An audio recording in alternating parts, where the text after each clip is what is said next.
is having the same problem. I hope everyone heard you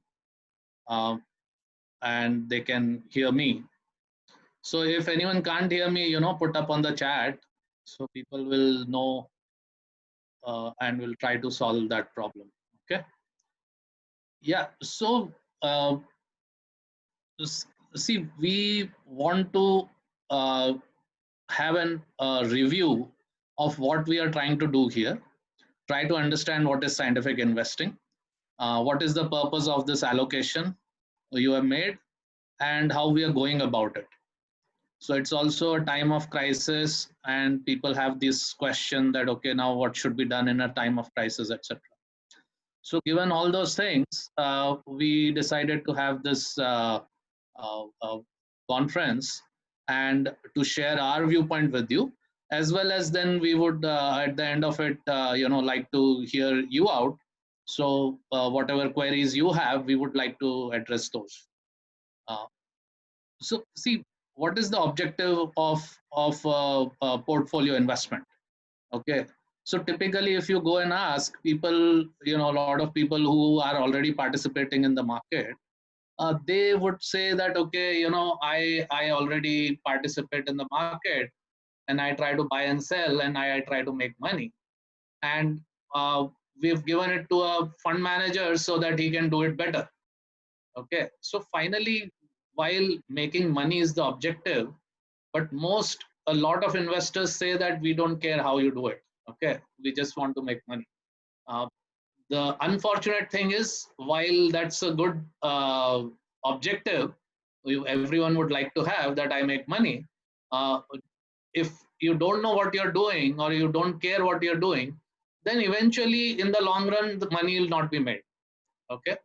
And if you have a systematic approach, a process-driven, a disciplined approach, with a very clear logical basis for that, if you have an investment framework, so to say, with strong logical basis for that, then you will realize that you end up with wealth creation over a period of time. Markets being markets, they are highly volatile during short term. And when we say short term, and you will realize by the end of this webinar that short term can be, even more than a year, sometimes 3 years or even longer. Okay. So that's why when people say 3 to 5 years for long-term investing, it is a important point. Usually during bull markets, nobody cares about those things, but those the holding duration, the long-term nature starts becoming important, and people start realizing the importance once you are in a bear market. Okay, so to review, first thing is the objective, that you are trying to make money, but that's not a useful objective. The useful objective is that you're trying to allocate properly to the appropriate equities, appropriate stocks, and trying to avoid the stocks which are not right. And how we judge what is right and not right, we will tell you. Similarly, what is right or not right, typically people have this question that invest in good stocks and avoid bad stocks. And if I ask them what is a good stock, it effectively will be a stock which has gone up in last 1 month or 3 months or 1 year or 2 years or 3 years. Okay, so whatever has gone up is considered a good stock, and whatever has gone down is considered a bad stock. Okay, that definition is meaningless and it doesn't say anything unless you are a trend follower or a momentum trader, in which case fine. I mean, you stick to some kind of a momentum, whatever goes up you keep buying it, and you hope that before the turn happens in the trend, you will exit it. So how you will do that, we don't know. We don't do those kind of things. We have not seen in the long run things working out for people who do that. Although in the short term, during a bull run or something, they seem to do very well. Or even in a sustained bear market, people who can short continuously, they might also seem to do well, as long as the cycle doesn't turn. As soon as there is a turn, then all this strategy goes to dogs, and you realize you lose all of the money you've made during the trend. So fine. I mean, that is not what we do. That is trading. That is different kind of things. What we do, let us talk about that. What we do is scientific investing. Okay. And in scientific investing, for example, what we do is we take the whole market, in which case all the companies above 1,000 crores intrinsic value. We normally talk about market cap, but under current situations, we would not like to talk about market cap because market cap might be understating a lot of intrinsic value in some cases, or overstating in some other cases. So that's why we are talking about intrinsic value, 1,000 crore intrinsic value or above. So which means these are companies with substantial presence. They are probably working throughout India or even internationally.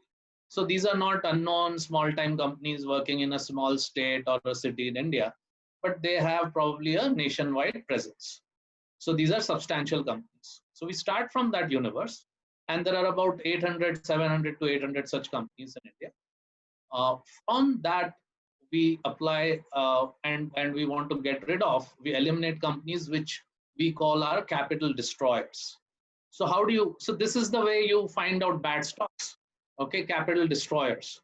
So what are capital destroyers? Capital destroyers are companies with weak business operations, which means the profits might be negative, the losses or the cash flows are negative, or both, as well as companies having a huge leverage, which means the balance sheet of the company is weak. Okay, so there is too much debt, there is too much interest to pay, earnings are not sufficient or barely sufficient to pay for that interest. So these are what we call capital destroyers. And you will come to see, we have been doing this from day one, but during the crisis, you will appreciate the importance of having removed capital destroyers. Okay. Second group we want to eliminate is what we call capital eroders. So these are companies which look profitable, which means they have a positive PAT, they are paying taxes. So it would look like they are profitable companies, but the return on the capital they are making is lower than the cost of capital. So suppose a company is making 7% return on capital, then does it make sense? That company could as well as have invested in fixed deposits of some bank and they would have earned 7%, right? So what is the point of doing all these operations and then earning 7%? And over a period of time, that is actually eroding the capital of the shareholders, right? Your opportunity cost, once you come into equity markets, your return on equity requirement is somewhere upwards of 12%, right? So when a company or set of companies are earning below that, they're destroying your capital, shareholder capital. So but it's a slow destruction. So it's what we call an erosion. So capital eroders. So you take out capital, and it also showcases that the company doesn't have any advantages. It is a weak company. It is not able to compete. So that there's too much competition. The company is not able to compete. That's why the return on equity is low. So you take out capital destroyers, you take out capital eroders. Now what you're left with are very high quality companies, which we call supernormal companies. But even in supernormal companies, I mean, most of the PMS managers I have seen, or other fund managers, even in mutual funds or AIFs, today and worldwide, this is not just India, are chasing supernormal companies. I mean, they call it high quality or moat companies or great companies or whatever. And there is no systematic definition in most of the cases. They are not clear exactly what they mean by that. But they call these companies and they want to invest in that. And end of strategy. Okay. So the problem there is, and usually it works, it has worked for last 2-3 years because the market has just been chasing those kind of companies. So all the so-called great companies have actually delivered hardly 7% to 12-13% kind of growth rates. And even 12-13, when I say, it's very rare, most of them are around 9 to 10% growth rates or lower. Okay. The reason they have delivered returns is their P ratios have kept on increasing. So companies were there with P ratios in their 20s, then it went to 30s, then 40s, then 50s, then 60s. And now there are companies in 75 or 80 kind of P or even 100 plus P. And people still continue chasing them. The earnings growth remains still, hardly 10%, if at all. In many cases, it's 7%. Many cases, they've stopped growing. Okay, so these are the kind of companies which are being chased. And from this supernormal group of companies, we like to now again bifurcate into two groups. One is what we call capital imploders. So companies which are extremely overvalued, in our opinion, 50, 60 P, all that is extremely overvalued. Although the criteria to judge that is not just a P, there is a intrinsic value calculation, and you can see how much of a premium the market is paying above the intrinsic value. And that is how we judge whether something is overvalued. But P is a simple thumb rule you can use in most cases, and broadly you would be right. And 50 P is overvalued. Okay, so so those companies we call capital imploders, because when they don't work out, when anything goes wrong, they're priced to perfection. So when anything goes wrong, there is a implosion in the price. The price crashes by 25-30% in a matter of days and erodes the capital in your portfolio. And so capital imploders is the third group we eliminate. And then we are left with what we call capital multipliers. So capital multipliers are the ones we like. From within the capital multipliers, we create a portfolio of 20 to 30 stocks, equal weighted, which are the best, the most discount to intrinsic value, and having a significant diversification. And when we say diversification, it's highly concentrated. In one sense, a 20-30 stock portfolio is a highly focused portfolio. In other sense, the way we do it is equal weighted. So that becomes a 4% allocation or 5% allocation to each. Secondly, we have a number of sectors and number of themes to which our portfolio companies are exposed. So these, the growth vectors, the growth themes which our companies are exposed to, them being of very different nature, again provides a very different kind of diversification, which later on Ashwini will talk about, and give you an idea of what kind of different growth vectors our portfolio is exposed to. So broadly, this is what the portfolio is, and then you continuously monitor it, paying special attention to the quarterly financials and the annual financials. And whenever your fundamental thesis is changed, which is very rarely, the fundamental changes should not happen. But price changes, if something becomes extremely overvalued in our portfolio, then it has to go out and be replaced with something which is at a discount to intrinsic value, right? And on an annual basis, anyway, we are going to realign the full portfolio. So this is what our strategy is. Now coming to that, what does scientific investing do during a time of crisis? So crisis like we are in today and been in last 2-3 months. So what does scientific investing recommend, and what did we do? So first thing, when you're holding a portfolio, is to say during a time of crisis, are the companies going to survive in this situation? So the first thing we did was survival analysis for all our portfolio companies. And the most stringent way of doing that would be that if revenues go to zero, are your portfolio companies going to survive? And if they're going to survive, for how long? Okay. So we went through each company. What we realized is that most companies would survive for several months with zero revenues, based on having their significant cash on the books. Secondly, or significant liquidity on the books.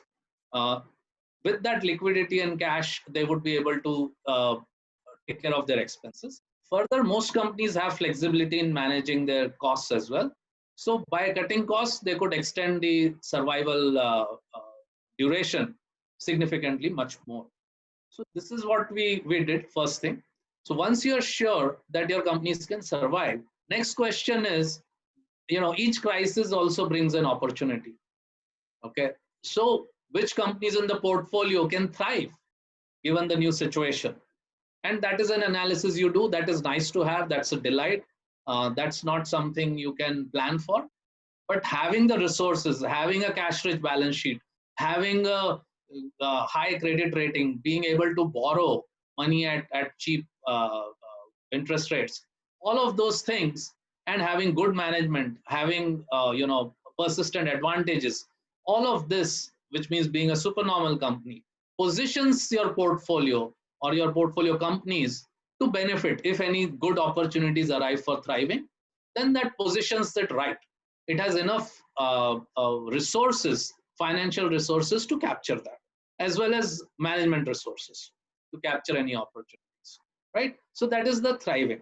Once you have done this survival and thrival analysis, next is there anything out there which is, because of the crisis, because of the markets going down, because there is panic in the stock market, is there something which has become significantly cheaper, which is a supernormal company and now available at supernormal prices? So this is another analysis we did. So we went through the whole market again, which we regularly do, but especially during the March bottom, we did that, and we searched the whole market and tried to see whether any capital imploders would have become capital multipliers, right? Because of the price drop. So capital destroyers, I mean, would remain destroyers, right? So even at a market bottom, we will not look at those. We will not buy those. Capital eroders are also the same class, so we will not look at those. So the only thing which could have changed is that some capital imploders, because of price correction, they are all supernormal companies, but because of price correction, they would have become available at supernormal prices. So that is something we tried to do, but uh, unfortunately, they were still extremely overvalued. I'll request Ashwini to share the screen where we have some of these companies. I mean, don't pay attention to the names and so forth, but just to look at that in March at the bottom, you can see what kind of P ratios these companies have. So the typical P ratio at that point of time, average was 50. Okay, and many were still way above 50 even at that point of time. So what is thought of as a bottom, these companies were at 50 plus P, number one. Number two, look at their, contrary to popular perception that these are fast growing companies or anything, the 3-year sales growth rate we have given here, and that averages to around 10%. Okay, 9.9% to be precise, and many are way below that. Okay, hardly 1 or 2 companies are above that, majority are below that. Okay, so paying such a premium for a 10% grower to pay 50p absolutely doesn't make sense. Okay, it makes sense if you want to make a low return, and then it's fine, and you want some predictability and you say fine, I'm happy with the 10% growth rate. But what happens when they miss that 10% growth rate as well? Okay, so suddenly the price drops further and your holding period returns would be very low. So this is what we do. This is how scientific investing works in general, the objective of scientific investing, what it does in a crisis, and then finally what was the result of our own search during this crisis. Okay, so with that I would like to hand over to Ashwini, and he will provide an overview of our portfolio, okay, and the opportunities it has. Great. So thanks, Vikas. So I'm going to speak about some of the key portfolio segments that are there in the current portfolio, and talk about some of the opportunities that these companies as a group have, and why they are part of this portfolio. So that covers like these main 4 segments that I'm going to talk about. They cover roughly 70 to 80% of the portfolio allocation.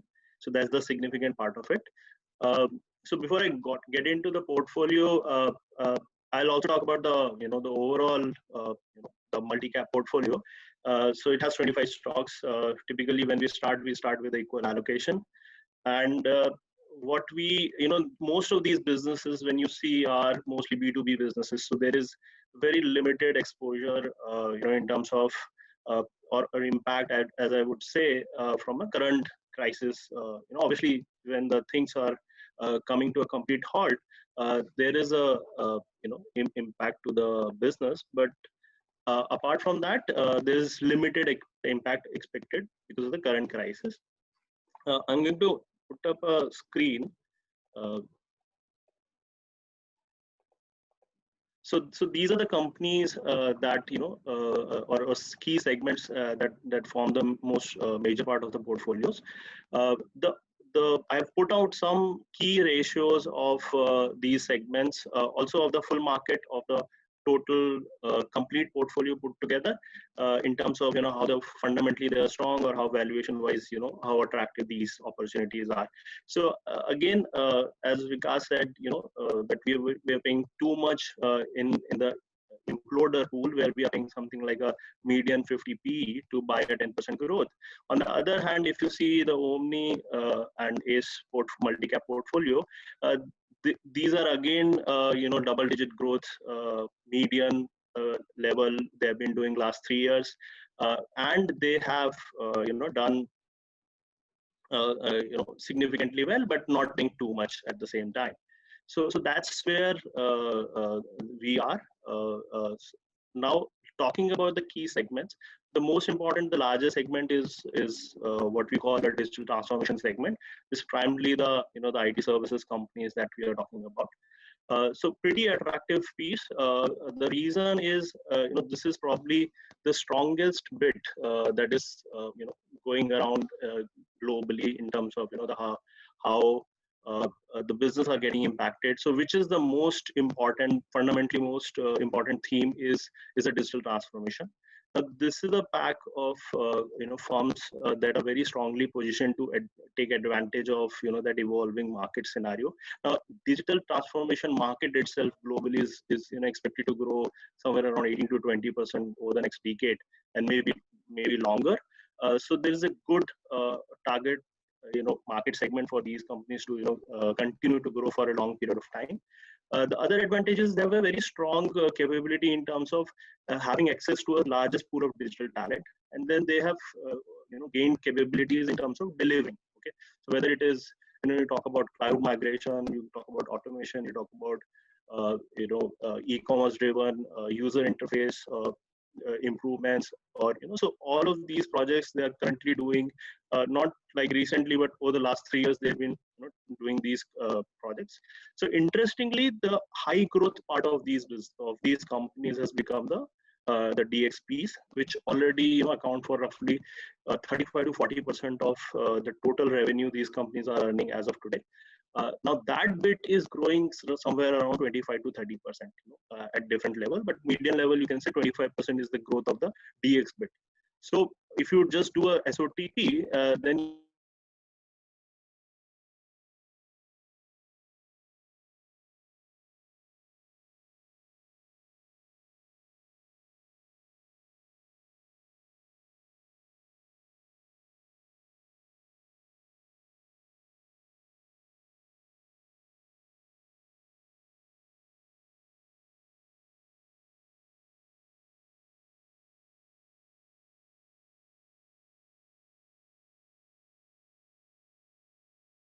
see that strong balance sheet, strong business models, which is much appreciated by the credit side investors.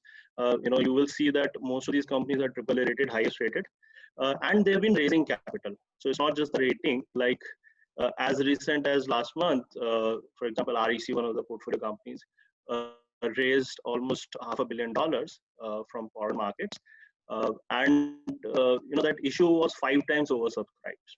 Okay, so there's a clear indication that the way the debt market investors have appreciated or identified this value is very, very clear. The strength of the business, strength of the balance sheet is very visible. So that's a very next, which again is, as I said, these are mostly kind of not impacted with the current scenario to the large extent. obviously, for when I say digital transformation, obviously it opens up a lot of more opportunities given the trend push towards more e-commerce, more work from home related kind of cloud migration. So those things are only going to increase the projects flow for these companies. Obviously we can expect that a couple of quarters of slowdown in terms of when by the time the things are worked around to put things in place. But apart from that, the overall trend is only kind of fast forwarded by this current crisis. The third segment is, we call it transport infrastructure. So mainly it's related to rail infrastructure, but yes, there are certain firms which work on multimodal transportation projects. Now, again, as per the government's, NIP outlay, they are expecting somewhere around 13.7 lakh crores of expenditure to be made in the next 5 years. Now that again opens up huge target addressable market for these companies.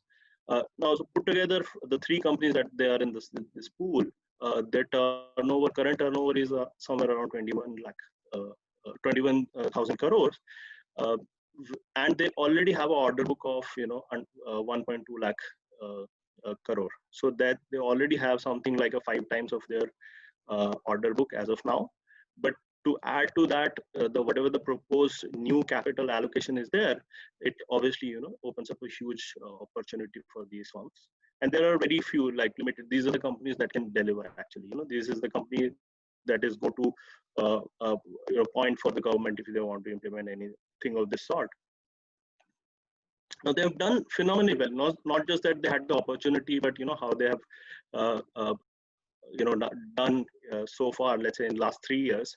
So very interestingly, these companies have grown somewhere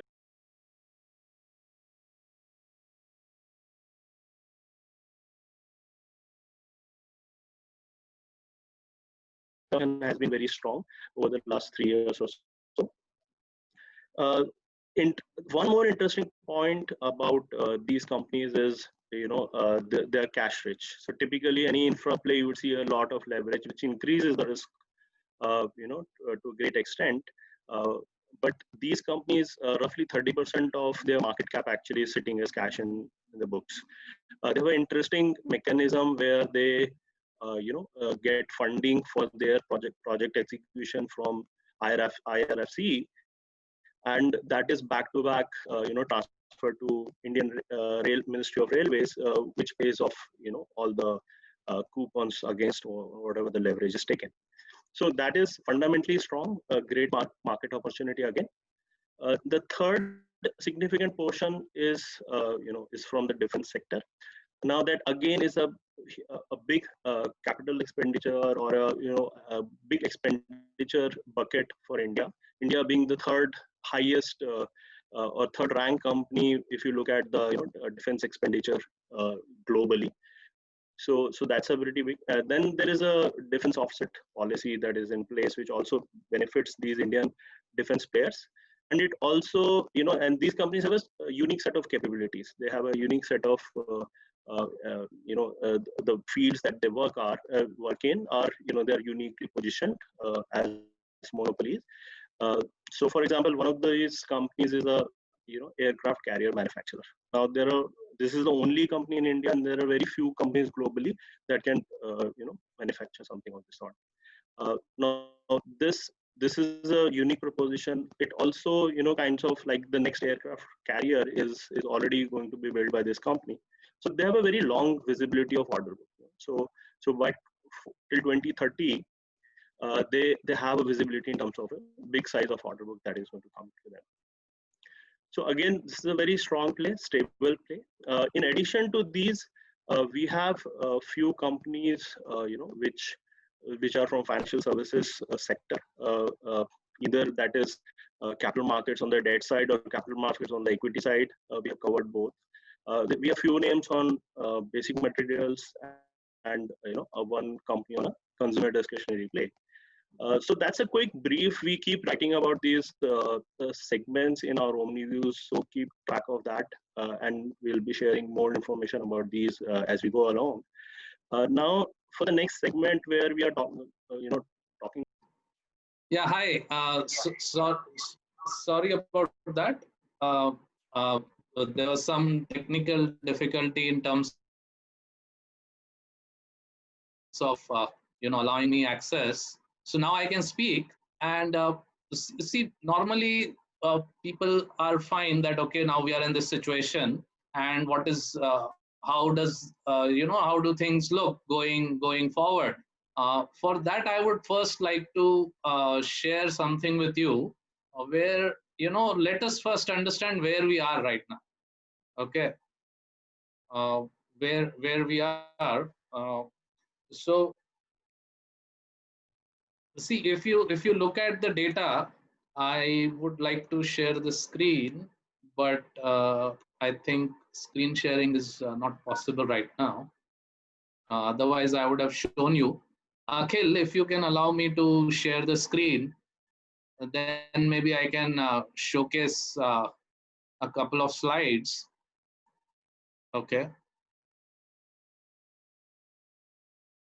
In any case, so what you will realize is the data point I want to share is that right now, you are looking at, if you look at a 2-year horizon, past 2 years, we are at, in a bear market.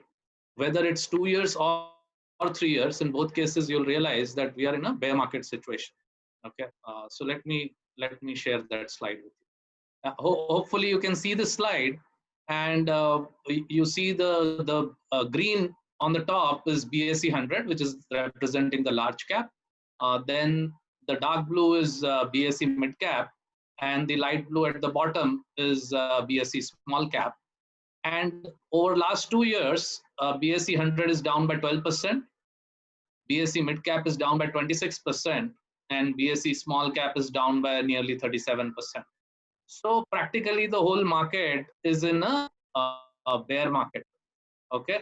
So right now, a lot of you must be looking that, okay, in the March, month, there was a bottom and we are up by 20-30% from that point.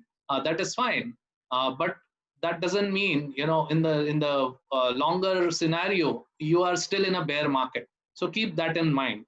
Look at the next slide as well, which I want to share with you, which is the 3-year situation. So even on a 3-year basis, the large cap is barely flat. It's -2%, while the mid cap is -19%, small cap is -28%. Right. So all of these things clearly show that the full market is in a bear grip from a long-term perspective. And when we are investing from a long-term perspective, you should keep that in mind. So two things to understand from that. That first, don't start looking at your portfolio return right now. That okay, what is my portfolio return over last 2 years or 3 years or 1 year? You are in a bear market. At the bottom of the market, trying to judge what is the return doesn't make sense. Okay, the difference comes out when you emerge from the bear market. Okay, that is when the different portfolios have show differences, and which are sustainable differences. Okay. Secondly, keep in mind that a 3-year negative return, we typically talk of equity markets and we say 3 year to 5 years is the long term, and usually you should be able to make decent returns. But when the whole market is negative on a 3-year basis, what does that tell you? And significantly negative. So you go back to something like a 2009 bottom, and even there on a 3-year basis, it would have been a situation. Or you go to something like 2012, right? And even then, or 13, that would be a negative 3-year situation. So what is the purpose of telling you this? The purpose of telling you this is there are many investors who brag that I would have invested at the bottom of 2009 and I would be sitting on a pretty hefty sum, and I would have multiplied, or if I had gone in 2012, etc. Now is the time. Now again you are in the bear market. What you don't know is whether the absolute bottom is behind absolute bottom is in front of you. So it is something like, let's say May, June 2008, and you start allocating and you don't know whether market will fall further. Okay. And you could be in May, June 2008, you could be in December 2008, or you could be in March 2009, which was the absolute bottom. But you don't know beforehand. Okay. Or you could be in April or May 2009. Okay. In any case, if you had been during that stretch, if you had invested today, it would be quite a good situation. So keep that in mind, that we are in a bear market from a long term perspective, and 5 or 10 years from now you're going to say that I should have allocated more at the bottom. So this is the point I want to make. And of course that applies to people who have surplus capital to invest. It doesn't apply to people who do not have that. Absolutely not. So keep that in mind, that your risk profile and your total capital allocation, your job situation, or your but if all of that permits, this is the time to do further allocations. Uh, so now we would like to take up some questions.